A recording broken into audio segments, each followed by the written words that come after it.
자, 수업은 시작을 해보겠습니다.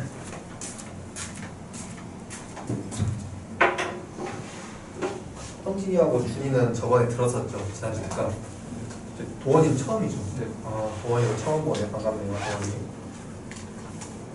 도원이 학교 어디죠? 영종고요. 성진이 어디였죠? 네? 성강. 정도. 정도. 정도고. 정도.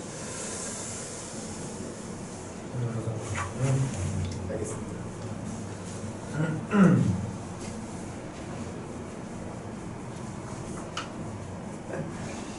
바로 시작할까? 아니면 따소리 좀 하고 할까? 저는 뭐 이번에 이제 공적으로는 누가 이제 공식적으로 알아볼 것이고 개인적으로 이제 알아본 걸 텐데 대학교 순위를 누가 매겼다라고? 혹시 인터넷에 볼 사람 있습니까? 대학교 순위 매겼다고 인스타그램에 올라오던데. 네, 1등이 땅이 너무 서울대일 것이고요. 2등이 좀 이과적인 것 같아. 그 뽑은 사람. 2등이 이제 카이스트로 나왔습니다. 물론 카이스트 2등 할만하죠. 2등 할만하고 3등이 내가 모르는 학교였어. 3등이 포스텍이라는 대학교가 선정이 됐다고요. 난 포스텍이 어디인지 몰랐어. 그래서 애들한테 물어봤거든. 수요일에. 수요일에 애들한테 포스텍이 어디야? 포스텍이? 그러니까 포항공대라고. 포항공대. 포항공대는 참 오래전부터 유명했거든요. 근데 지금도 그렇게 포항공대가 잘 나가는지 몰랐어. 잘 나가는구나. 물론 이과의 사람들은 포항공대 가면 진짜 잘 가는 거죠. 공대에 서울대니까. 공대 쪽이 서울대니까. 그리고 나서 이제 연대, 고대가 4, 5등이고요. 4, 5등이고. 그걸 보면서 좀 놀랬던 게 중앙대가 많이 올라왔더라고. 중앙대가 7등이더라고요. 7등. 이야. 저 고등학교 다닐 때 중앙대는 거의 내 머릿속에 한 20등 정도 했거든요. 중앙대는 나 진짜 오라고 해도 안 갔을 것 같아. 중앙대는 오라고 해도 안 갔어. 근데 중앙대가 진짜 올라왔더라고. 경희대보다도 높더라고요. 경희대보다 높고 인하대도 상당히 높은 데에 위치하고 있었습니다. 뭐 10한 5등 정도? 15등 정도 했던 것 같아요. 인하대도 잘 나가더라고요. 그래서 그런 생각을 했었는데 대학교들, 그렇죠. 명성이 좋죠. 대학교 명성이 중요한데 여러 생각을 해봤습니다. 저는 이제 국어 전공이잖아요. 국어 전공인데 국어 교수로서 유명한 사람들이 서울대, 연세대, 고려대 그렇게 배치가 되어 있는 게 아니에요. 국어에서 유명한 교수는 서울대, 그 다음에 한양대, 그리고 교원대. 여기에 이제 유명한 교수들이 들어가 있거든요. 교수 들어가 있어요. 이 사람들 강의 다 들어봤어요. 그리고 연세대, 고려대 강의도 들어봤습니다. 들어봤는데 그 고려대, 연세대 교수들 강의는 되게 별로야. 듣고 있으면 되게 지루하고 따분하고 그래요. 근데 여기 있는 교수님들 강의를 들으면은 와 진짜 대단해. 어떤 느낌이 드냐면요, 저 사람한테 배우고 싶다는 생각이 들어요. 배우고 싶다. 그래서 여러분들 이제 교수에 대해서 거의 모르죠. 교수에 대해서는 거의 이제 알 수가 없는데 여러분이 선택하는 전공에 정말 전국적으로 가장 뛰어난 교수가 배치되어 있는 대학을 가는 것도 좋은 방법이에요. 단지 명성만 따라가다기보다는 가서 배울 게 있는 교수님. 진짜 좋아요. 서울대 교수님은 그 교과서를 아마 안 썼을 거예요. 안 썼고 한양대 교수님이 이제 한 분이 지학사 교과서를 쓰고요. 다른 한 분이 금성출판사 교과서를 쓰고 교원대 교수가 천재 교과서를 쓰는 사람들입니다. 연성고가 천재 하고 있죠. 성공은 어디예요? 교과서? 천재인 거예요? 천재 맞네. 이 선생님 진짜, 이 교수님 진짜 대단하지. 그렇습니다. 그래서 대학을 선정할 때 또 배울 만한 학교에 가는 게 좋잖아요. 갔는데 막 쓰레기하고 제가 나한테 대학교 그랬어요. 뭐 여기 뭐 연세대, 고려대 뭐라고 할 수가 없어. 우리 교수님도 쓰레기지 쓰레기. 배울 게 하나도 없었어. 배울 게 하나도 없었어. 그래서 대학도 여러 가지 요소들이 여러분 대학을 선택하는데 영향을 끼칠 수 있다는 생각을 합니다. 오늘 시작해 볼게요. 64번 까마귀 눈비 맞아라는 작품 시작해 보겠습니다. 형진, 지난 시간에 우리 어떤 주제 배웠는지 기억나세요? 나라. 고려 망해가지고 슬퍼하고 허무함 느끼는 걸 배웠었죠. 또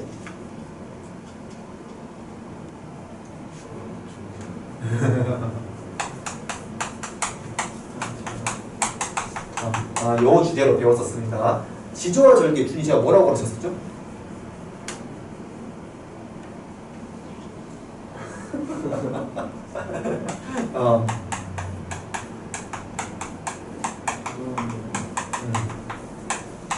이렇게 기억하는 게 제일 좋다라고 했습니다. 도원이도 지조와 절개가 무슨 뜻이냐면은 변함없는 마음을 가리켜요. 그래서 이 변함없는 마음이 남녀 관계라면은 사랑이 될 것이고 정절이 되고, 신하와 임금의 관계라면은 충절이 된다. 그런 말씀 드렸잖아요. 소나무와 대나무가 지조 절개의 상징물이 될 수 있었던 이유가 뭡니까? 색깔이 사계절 내내 변하지 않으니까. 우리 조상님들이 로맨티스트라니까. 소나무와 대나무를 보면서 색깔 안 변한다고 지조와 절개로 그걸 집어 넣어버린 거야. 로맨티스트들이 대단한 것 같아. 자, 이거 이제 복습해봤고요. 지조와 절개는 한 번 더 이어집니다. 세 개의 작품이 지조와 절개라는 주제로 이어져요. 한번 보도록 하죠. 작가 박팽년입니다. 박팽년은 지난 시간에 성삼문과 더불어서 사육신 중에 한 명입니다. 사육신 중에 한 명. 세조가 단종을 폐위시켰을 때 복위 운동을 목숨을 바쳐서 했던 사람들이 사육신이죠. 박팽년도 거기에 속한 사람이에요. 이 까마귀 눈비마자는 중학교 3학년 교과서에 실려있는 작품입니다. 즉 이 작품 보고 내가 막 주제를 모른다거나 내가 표현 기법을 못 찾아낸다거나 이해를 못하는 것은 중3 수준이라는 겁니다. 이 정도는 해야 돼. 이 정도는 해야 돼. 까마귀가 눈비를 맞아서 희듯 검듯 하는구나. 까마귀가 눈비를 맞아서 희는 듯 검듯 하는구나. 야광 명월이 밤인들 어두우랴. 야광 명 기억 못해도 됩니다. 대신에 월은 읽어야죠. 월. 달이 밤이 된다고 어둡겠느냐. 님 향한 나의 일편단심이 고칠 줄이 있겠느냐라는 작품이었습니다. 두 개의 소리가 등장하죠. 까, 마, 휘. 그 다음에 달. 이렇게 두 개의 소리가 등장을 합니다. 까마귀는 지금 어떤 상황이 있어요? 눈과 비를 맞아서 희거나 검거나 두 개의 색깔을 왔다리 갔다리 하고 있습니다. 달은 어두운 밤이에요. 어두운 밤인데 밝음을 유지하고 있습니다. 자, 달이 가지는 상징적 의미 뭐겠습니까? 달이 가리키는 바가 뭘 것 같아요? 까마귀가 가리킨 바가 뭘 것 같습니다. 달은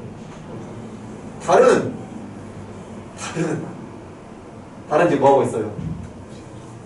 변하지 않고 있죠. 까마귀는 변하고 있죠. 이거에서 차관이 되는 겁니다. 까마귀하고 달을 박팽년이 선정한 이유가 뭐예요? 까마귀는 희었다 검었다 변하지만 얘는 변하지 않는다. 즉 얘는 충신이 될 것이고 박팽년의 관점에서 얘는 변절자가 되겠죠. 까마귀랑 달에서 이걸 읽어낸다는 게 로맨티스트라니까. 로맨티스트. 까마귀가 무슨 변절자야. 까마귀가 변절자라기보다는 까마귀의 색깔이 변하는 걸 보면서 거기서 착안을 한 거죠. 달을 보면서 밝음이 변하지 않는 걸 통해 지조와 절개를 지키고 있는 모습을 읽어내는 것일 거고요. 잘 썼어요. 이제 잘 썼어요. 자, 이 두 개의 관계, 까마귀와 달의 관계 뭐라고 말씀하시겠습니까? 도훈이 말할 수 있나요? 까마귀와 달의 관계? 대조적인 관계. 그래서 대조법이 있었다고 말하면 되겠죠. 뭐야 뭐 찾으셔야죠. 대조법 찾으면 되겠고, 또 하나의 기법 뭐가 있냐면요, 순위 서리법이 뭔가요? 물어보는 듯한 거? 대충 알고 계시죠? 저는 간단하게 설명하기 위해서 중학생들한테도 이렇게 가르치거든요. 설명으로 표현할 수 있는 말을 굳이 의문형으로 표현하는 것을 서리법이라고 합니다. 물론 틀린 설명이에요. 틀린 설명인데 이렇게 쉽게 설명을 합니다. 두 번째 줄에서도 서리법이 쓰였고요. 세 번째 줄에서도 서리법이 쓰였습니다. 마지막 줄만 읽어보도록 하죠. 님 향한 일편단심이야. 나는 절대로 고치지 않을 것이야. 라고 설명하면 될 것을 왜 굳이 고칠 줄이 있겠어? 라고 의문을 던집니까?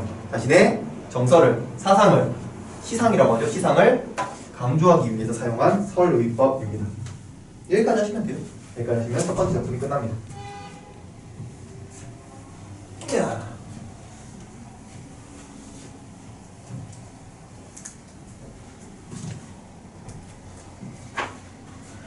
잠시만요. 안 온다고 그러네. 자, 두 번째로 넘어가겠습니다.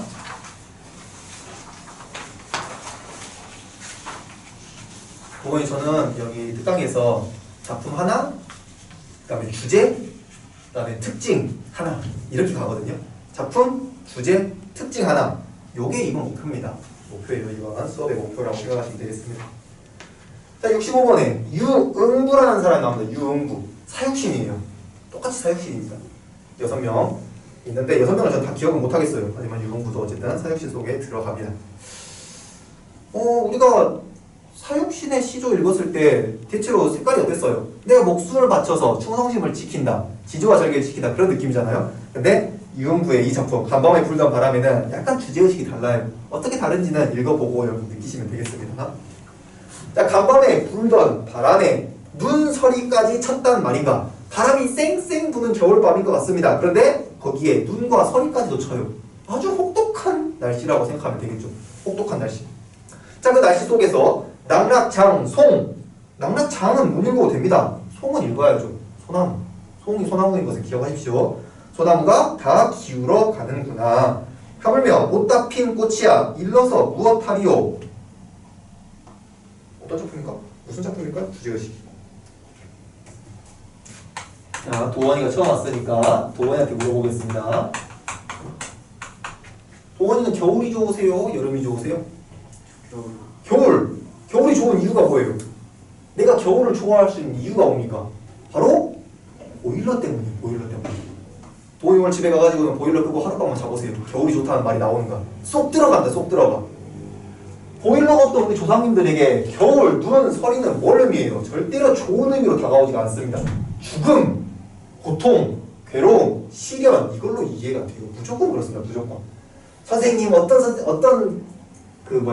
어떤 시인들은 뭐 긍정적으로 평가할 수도 있지 않을까요? 절대로 그렇지가 않다고. 여러분들 똥을 긍정적으로 평가를 할 수도 있겠지. 인식의 전환을 통해 가지고 뭐 똥 속에서 그런 좋은 점을 찾아내는 것이 우리 천재 교과서에 있었던 그거였잖아요.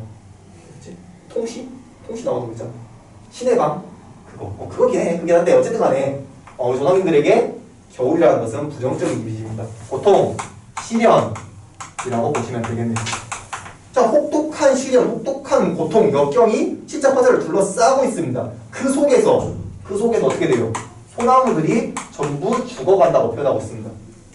지난 시간에 제가 사군자라든지 소나무라든지 이런 것들을 관습적 상징이라는 말을 하면서 이 속에는 지조와 절기가 들어있다고 말씀을 드렸죠. 지조와 절기. 그럼 당연히 소나무는 충신을 말하겠네. 충신. 이런 고통과 시련의 상황 속에서 소나무가 쓰러진다? 누가 쓰러지는 거예요? 충신들이 쓰러지는 거겠죠. 유흥부가 사육신이라는 것을 생각한다면은 이 눈과 서리는 세조의 세력을 의미할 것이고요. 세조의 세력이 기승을 부릴 때 그 속에서 충신들은 다 죽어가는구나.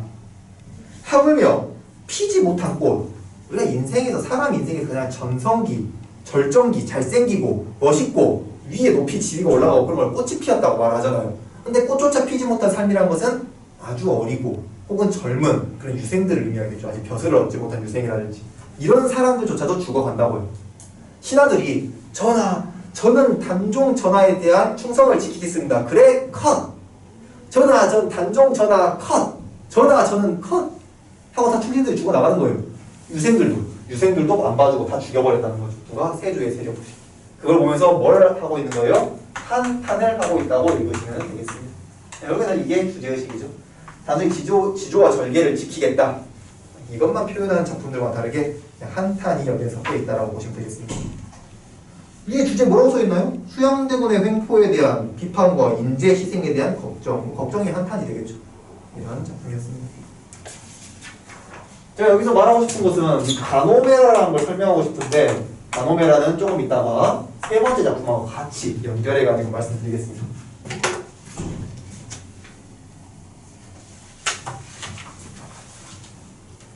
도원이는 앞쪽에 학원 하나 있었어요? 네. 뭐 갔다 왔어? 영화. 그럼 몇 시부터 갔다 왔어요? 2시인가? 2시부터 지금까지 영화 한 다음에 바로 온 거예요? 밥만 먹고 한꺼번에 이렇게 같이 들으려면 힘들죠. 힘들어요. 아까 지금 이 전 시간에 들었던 고1 학생도 남학생도 있는데 죽으려고 그래 막 죽으려고 그래. 왜 그러냐 물어보니까 뭐 영어 듣고 뭐 수학 듣고 뭐 이거 끝나면 또 집에 가서 수학 과외 한다고 그러고 다들 열심히죠. 쉽지 않아. 자, 아무튼 세 번째 작품 보도록 하겠습니다. 66번에 해당하는 풍상이 섞어친 나래입니다. 풍상이 섞어친 나래. 형님 송순 들어본 적 있어요? 들어본 적 없어? 들어본 적 있는 것 같아? 아는 작품 뭐 있어요?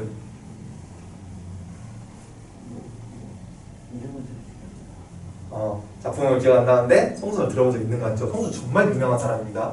송순 정말 유명해요. 송순의 뭐 대표적인 시조 하나 짚으라고 그러면은 그 10년을 경영하여 초래상관 지어내니 그 작품이 송순 거고요. 그다음에 가사에서는 몇왕정가라는 작품이 송순의 작품입니다. 즉 송순은 자연 친화적인 작품을 많이 썼어요. 근데 여기는 지조와 절개 속에 포함이 되어 있습니다. 그러다 보니까 송순의 지조와 절개 작품은 보기 어려워요. 잘 안 나옵니다. 송순은 자연 친화에 유명한 사람이야. 자연 친화에.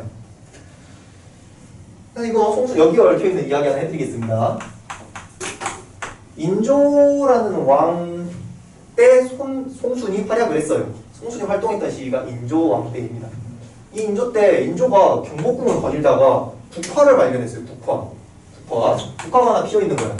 그래서 신하한테 야 저 빨리 꺾어봐. 꺾어가지고 나한테 가지고 와. 그래서 얘 전화 안 해가지고 슉 꺾어가지고 가지고 왔어. 가지고 온 다음에 야 그거 홍문관으로 보내라 그런다. 홍문관은 지금으로 말하면 뭐 서울대 도서관 정도로 생각하시면 될 것 같아요. 국가 연구기관입니다. 연구기관. 이 연구기관으로 보내서 시조 한 편 나한테 지어 올리라고 해라. 인조가 갑자기 밀 꽂혀가지고 100일장을 연 거예요. 100일장. 국화를 주제로 해서 100일장을 연 것입니다. 그러니까 이 홍문관 신하들이 뭐라고 써야 되지? 전하가 원하는 게 뭘까? 고민을 많이 해요. 형님이라면은 주제를 뭘로 이해하시겠습니까? 그냥 국화를 쓰라는 게 아니라 국화 속에 담기는 어떤 의미를 추려내가지고 쓰라는 거잖아요. 국화에 담기는 의미가 뭐예요? 뭐야?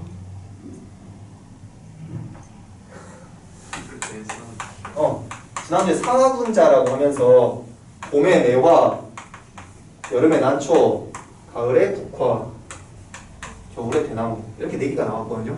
여기 난초 빼고 나머지 3개 의미하는 건 뭐라고요? 지조와 절개. 가을이 되어서 늦가을이 되어서 서리가 내리는 그런 추운 계절에 다른 꽃들은 전부 졌지만은 국화만큼은 딱 꿋꿋하게 자신의 아름다움을 유지하면서 자기의 본 모습을 지켜내는 것을 보면서 군자가 배워야 할 만한 지조와 절개다라고 정해놓은 것이 국화인 거죠. 즉 인조는 야 지조와 절개 나에 대한 충성심으로 시조 한 편 지어내라는 걸 시킨 겁니다. 그걸 다른 홍문관 시인들은 잘 모르고 송순만 깨달아가지고는 잽싸게 시 한 편 지어서 인조한테 올립니다. 인조가 만족하고 상을 내렸다는 소문이 있어요. 어떤 작품 읽어보죠. 여기서 말한 지조와 정절이 사육신들의 지조와 정절과 차이가 있는 거죠. 풍상은 바람과 설이라는 말입니다. 상 정도는 알아두면 좋죠. 설이 상자죠. 설이상. 바람과 설이가 섞어친 날에 갓 핀 황국화를 노란색 국화를 황국화라고 하는 겁니다. 어쨌든 가을 늦가을에 피어있는 예쁜 황국화를 금으로 만든 화분이라는 뜻입니다. 금분에 가득 담아서 옥당은 홍문관의 별칭이에요. 홍문관입니다. 홍문관. 실제로 뭐 금으로 화분을 만들지 않았겠죠. 그냥 왕이 보냈으니까 띄워주는 거죠. 금분에 가득 담아서 옥당에 보내오니 도리야. 도리는 복숭아도 배리자입니다. 복숭아꽃 배꽃을 도리라고 지금 여기서 말하고 있어요. 도리야 꽃인 척 하지 말아라. 님 인조 대왕님의 뜻을 내가 알겠구나라는 작품입니다. 지금 국화에 대해서는 송순이 뭐 좋게 생각하고 있겠죠. 긍정적으로 평가하고 있겠죠. 대신에 도리에 대해서는 비판을 하고 있습니다. 뭔가 비아냥거리고 있어요. 야 꽃인 척 하지 마. 이렇게 말하고 있습니다. 두 개 차이가 뭐예요? 국화는 지조와 절개를 지킬 것입니다. 사문자니까. 반면에 도리는요. 얘네의 특징이 뭐냐면은 엄청 예뻐요. 복숭아 먹어본 적만 있지 꽃을 본 적 없죠? 저도 그렇습니다. 저도 마찬가지예요. 빨간색 꽃입니다. 빨간색 꽃으로 흐드러지게 피는 꽃이 도예요. 도. 리는 우리 이화여대 할 때 이가 백꽃이란 말이에요. 하얀색으로 흐드러지게 피는 꽃이 백꽃입니다. 둘 다 이쁜데 중요한 건 뭐예요? 조금만 추우면은 꽃이 떨어져 버립니다. 이 복숭아 꽃의 진짜 큰 특징이 빨리 꽃이 떨어진다는 거예요. 빨리 꽃이 떨어져. 하지만 국화는 어때요? 늦게까지 그 추움을 견디는 거. 여기서 읽어낼 수 있는 거죠. 얘는 뭐 변절자라고 생각하면 되겠지 뭐. 얘는 변절이라고 생각하면 되겠고 얘는 지조와 절개라고 보면 되겠고 두 개가 대조법이 이루어지고 있겠죠. 이런 작품이었습니다. 잘 썼죠? 잘 썼습니다. 인조가 흡족해할 만해요. 자, 그러면 실제로 제가 여기서 말하고 싶은 것이 이제 나옵니다. 이런 거 안 중요해. 뭐 대조법 이런 거 다 알지 뭐. 물어보지도 않아 고등학교 2학년에서. 이거 말하겠습니다. 이거랑 그 다음에 여기서 나왔던 거 이 작품 섞어가지고 설명할게요. 준이한테 질문해볼까?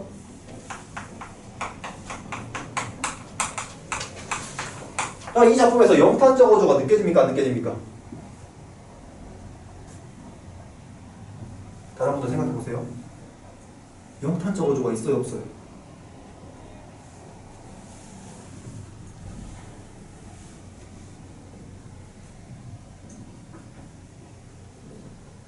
왜 이렇게 고민이 길어? 없는 것 같아? 형진이는? 도훈이는? 없는 것 같아요? 야, 이거 지난 시간에도 다 없다고 했었는데 좀 끔찍한데? 자, 2010, 정답은 있습니다. 정답 영탄적으로 있어요. 2018년도에 18년도 맞을 거예요. 고2 3월 모의고사에 이런 형식의 문제가 나왔습니다. 이 시조는 아니야. 다른 시조긴 한데 어쨌든 이런 시조 하나 주고요. 선택지 1번. 네, 선택지 1번이 기억이 나. 이 작품은 영탄적 어조를 사용했다. 뭐 이렇게 나옵니다. 영탄적 어조 사용했다. 영탄법을 사용했다. 나왔더니만 이게 다 틀렸다고 했어요. 이게 틀렸다. 오답 보라고 하니까 다 1번으로 찍었어. 그럼 뭐 후두두두두두 오답률이 높아지는 거예요. 야, 얘들이 이거 모르는구나. 그 생각을 했습니다. 여러분도 지금 모르는 거예요. 이 문제 나와서 다 틀리는 거예요.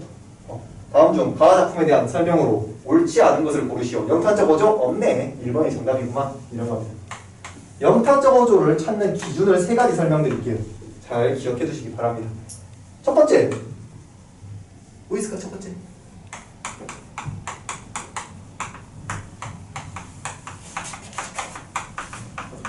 감탄사나 느낌표가 있으면, 감탄사는 뭐, 오, 어즈버, 이게 감탄사잖아요. 이거 있으면 무조건 영탄적 어조예요. 느낌표 있으면 무조건 영탄적 어조입니다.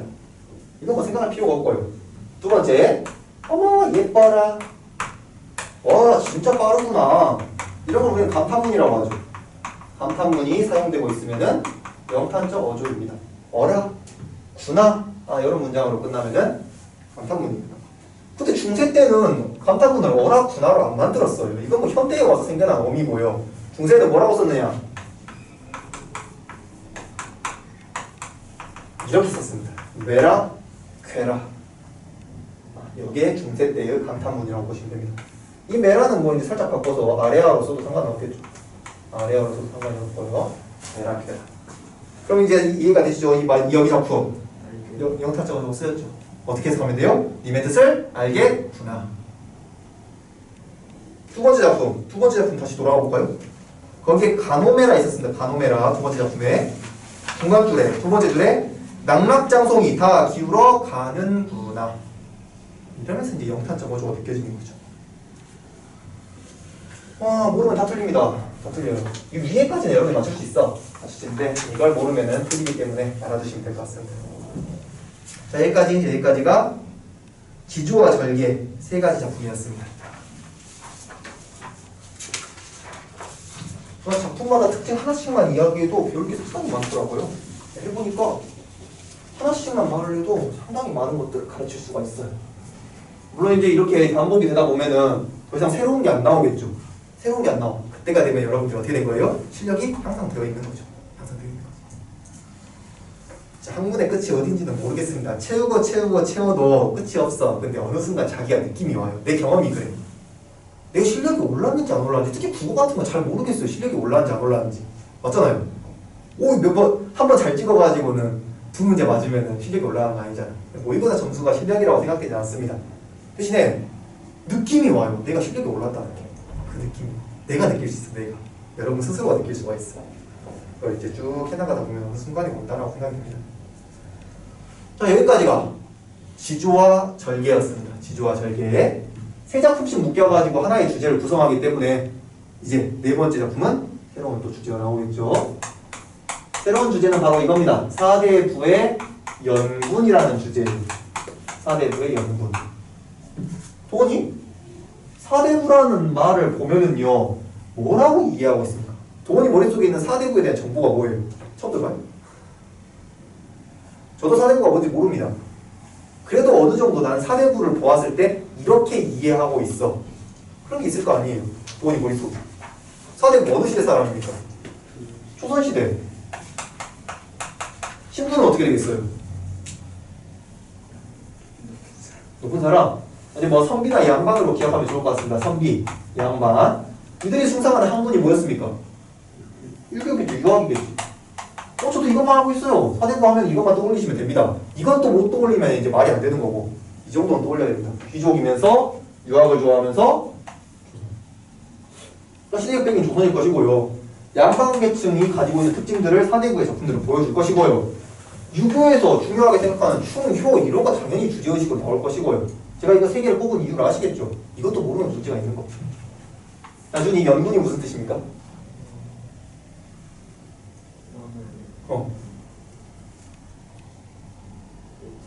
예찬? 예찬 아니에요. 형지, 연분이 무슨 뜻일지 한번. 이거 고민을 해. 자, 이 연자가요, 연애할 때 연자예요. 즉, 러브란 뜻입니다, 러브. 러브. 부는 킹이고요. 킹이야. 사대부가, 즉, 신하가 임금을 사랑한다는 노래가 연분입니다. 아, 근데 이상하지 않아요? 남자. 뭐지? 이제 배울 작품은 게이물인가? 비게리였던 것인가? 아, 그거 아니겠죠, 그거. 아니겠지. 자, 연군가라고 합니다. 지금부터 배울 것이 연군가. 근데 연군가 나올 때는 이 단어를 여러분이 알고 계셔야 됩니다. 충신? 이 용어는 아셔야죠. 이 용어는 아셔야죠. 중학교 3학년도 알고 있는 애들이 있습니다. 이건 아셔야 돼요. 자, 충신은 신하를 의미할 것입니다. 연은 똑같이 러브예요. 주는 킹입니다. 지는 의라는 뜻이에요. 의. 사는 노래. 신하가 왕을 사랑한다는 걸 노래한 것을 충신연주지사라고 합니다. 근데 이 단어의 뜻이 중요한 게 아닙니다. 충신연주지사 단어의 뜻은 물어보질 않아요. 뭐가 중요해요?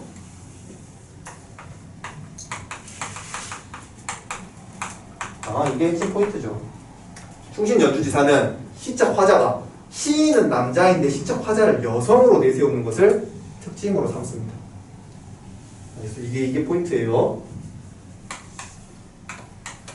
왜?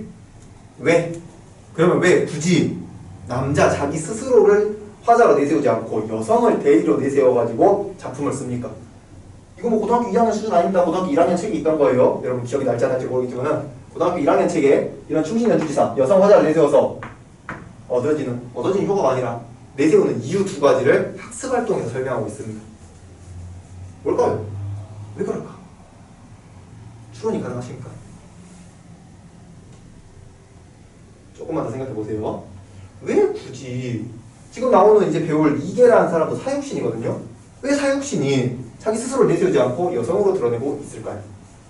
설명드릴게요. 첫 번째입니다. 교과서에 있는 내용이에요. 첫 번째. 이때 당시에 남자들은요, 자신이 가지고 있는 정서, 마음을 직접 표출하기에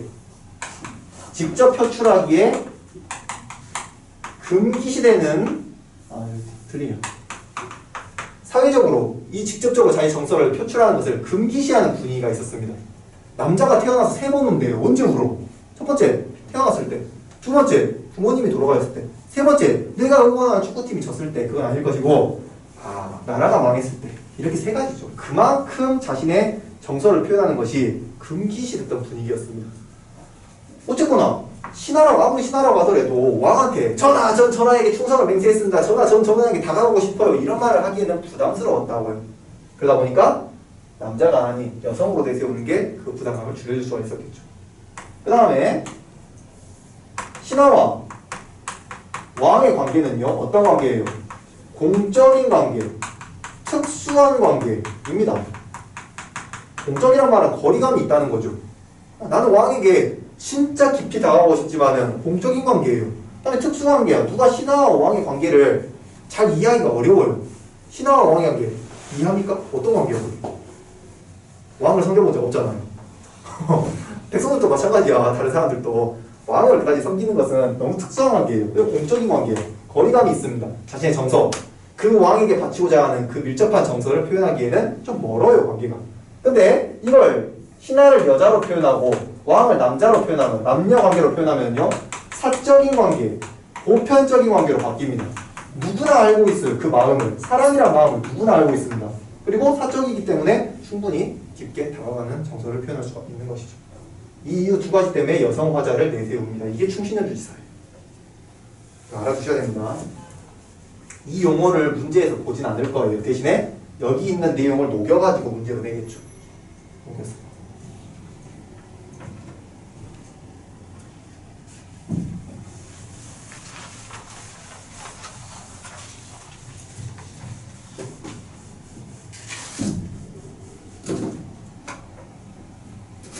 됐습니까? 그러면 작품 한번 이해해 보도록 하죠. 이게 어떤 작품이에요? 방 안에 켜져 있는 촛불이라는 작품입니다. 방 안에 켜져 있는 촛불. 이게는 사육신이에요. 박백년, 유흥부, 성산문이랑 똑같은 사육신입니다. 방 안에 켜져 있는 촛불. 누구와 이별하였길래 시작 상황은 화자가 촛불을 바라보고 있는 상황이네요. 무엇을 보고 있습니까? 촛불이 겉으로 눈물을 흘리고 속은 타고 있는 모습을 보고 있네요. 촛불이 눈물을 흘린다? 촛농이 떨어진다는 거죠. 촛불이 타고 있다, 속이 탄다? 심지가 타는 것일 겁니다. 의인법에 가지고 표현하고 있죠, 의인화. 사람처럼 이해를 하고 있습니다. 그리고 마지막은 저 촛불, 나와 같아서 속 타는 줄을 모르는구나. 우리가 속이 탄다는 것은 뭐 스트레스를 너무 많이 받는다거나 아니면 뭐 마음이 너무 깊어지는 것을 속이 탄다라고 표현하잖아요. 촛불은 아무 마음이 없어요. 무슨 속이 타. 촛불은 아무 생각 없어. 누구의 속이 타니까? 나의 속이 타니까. 나의 마음과 촛불의 마음을 동일시했다? 감정이입이라고 말을 하죠. 감정이입은 저 깊이 안 합니다. 고등학교 2학년 정도 되면은 감정이입 깊이 할 필요 없다고 생각해요.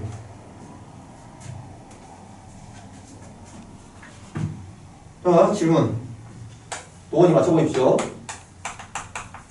이 작품에서 여성적 어조가 느껴집니까? 안 느껴집니까?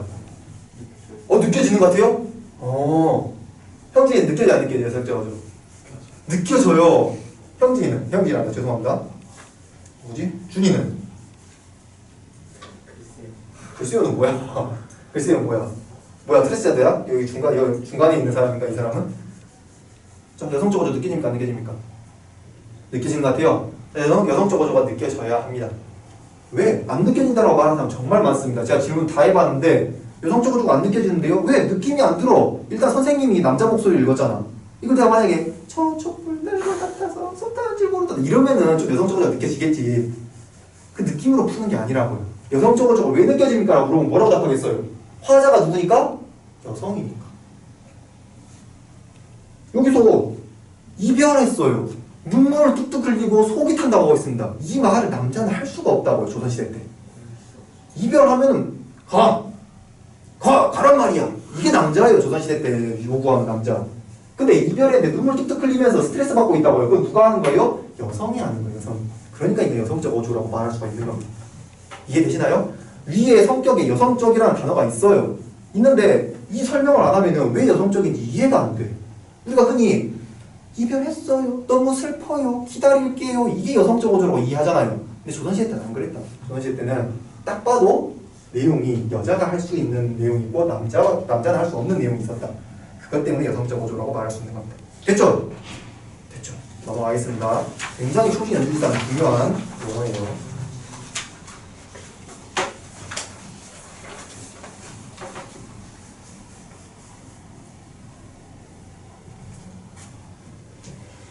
자, 두 번째 작품. 정철의 작품입니다. 정철. 정철 들어본 적 있죠?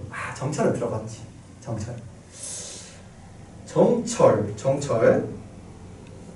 정철이 쓴 대표적인 작품은요, 뭐 관동별곡, 송미인곡, 삼이인곡, 성산별곡, 그 다음에 훈민가 이런 작품들을 많이 썼습니다.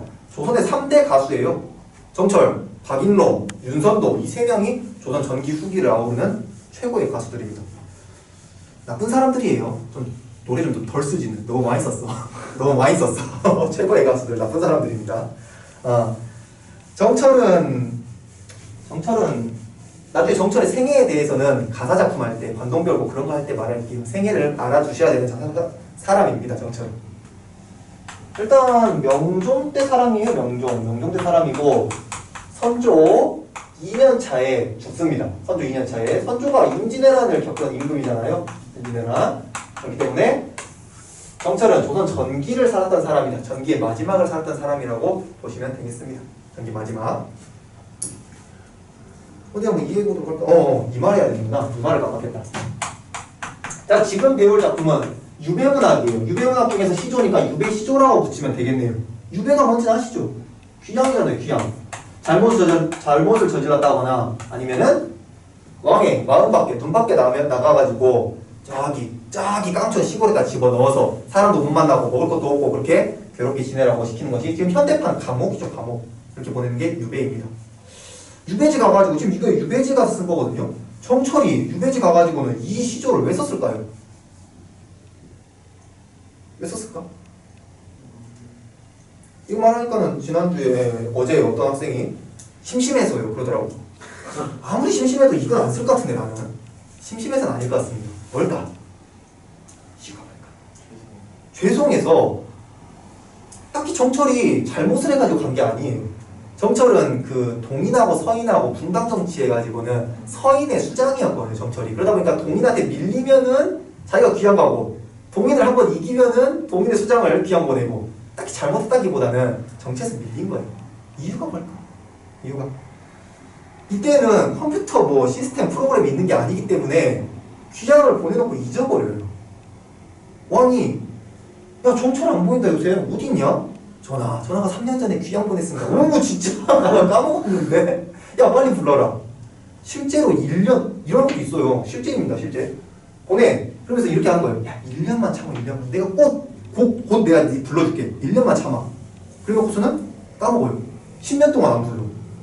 그리고 신하는 계속 기다리고 있는 거예요. 아 전화가 언제 불러주지? 그러다 죽었어요. 있습니다 이런 사실들 진짜로. 그러니까 뭐 해야 돼요? 귀양 간 사람들은 써야 돼.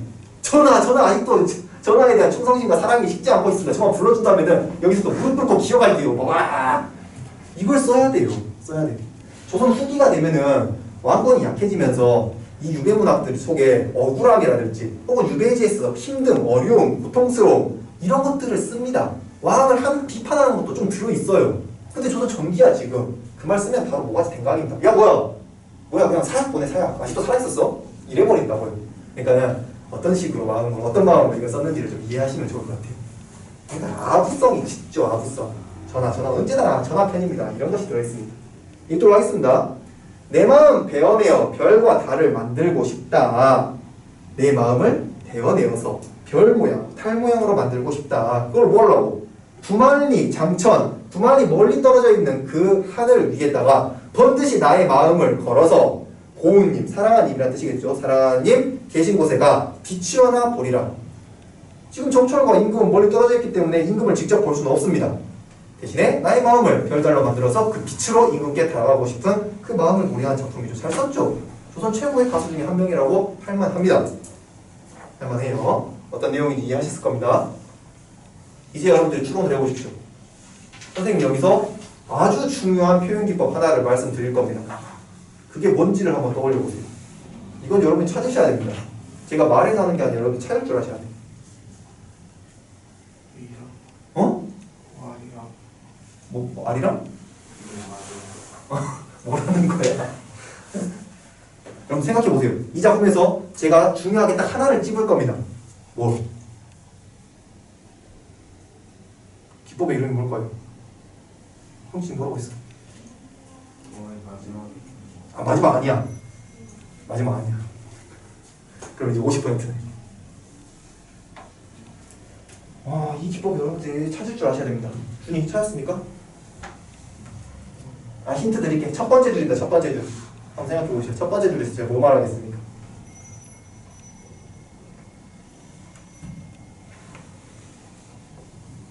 답이 안 나와.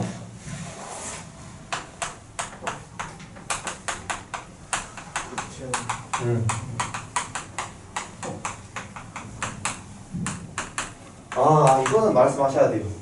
이거는 정말 많이 물어봅니다. 많이 물어보고 여러분이 직접 찾아야 풀 수 있는 문제들이 있기 때문에 이걸 생각하셔야 됩니다. 추상적이란 말이 무슨 뜻입니까? 추상적. 좋아요. 볼 수 없고 만질 수 없는 것을 추상적이라고 합니다. 물론 먹을 수도 없고 맡을 수도 없고 들을 수도 없죠. 하지만 대부분 표현되기는 시각과 촉각으로 이해하시면 좋을 것 같아요. 만질 수 없고 볼 수 없는 것을 추상이라고 합니다. 부채화는 뭐예요? 반대로 만질 수 있고 볼 수 있는 것을 말하는 거예요. 볼 수 있고 만질 수 있는 것을 부채화라고 하죠. 마음이라는 것은 내 마음 베어내어에서 마음이라는 것은 추상이에요. 볼 수 없고 만질 수 없습니다. 하지만 그걸 벤대요. 벤다는 것은 물리적으로 손에 닿는다는 거잖아요. 촉각적으로 만질 수 있다는 것이기 때문에 추상적 대상이 부채화라고 하는 것이죠. 대표적인 작품 뭐 있습니까? 황진이의 봉지딸 기나긴 밤에 한 허리를 베어내요. 밤의 허리를 베어낸대요. 밤의 허리를. 시간을 벨 수 있다고 표현했기 때문에 대표적인 작품으로 이해가 됩니다. 자, 됐어요. 넘어가겠습니다. 쉬어야지. 자, 45분 했으니까 우리 쉬었다가 그 다음에 이어가도록 하겠습니다. 자, 쉬세요. 여기 50분 그때부터 시작하겠습니다. 50분 조금 넘게 시작할게요.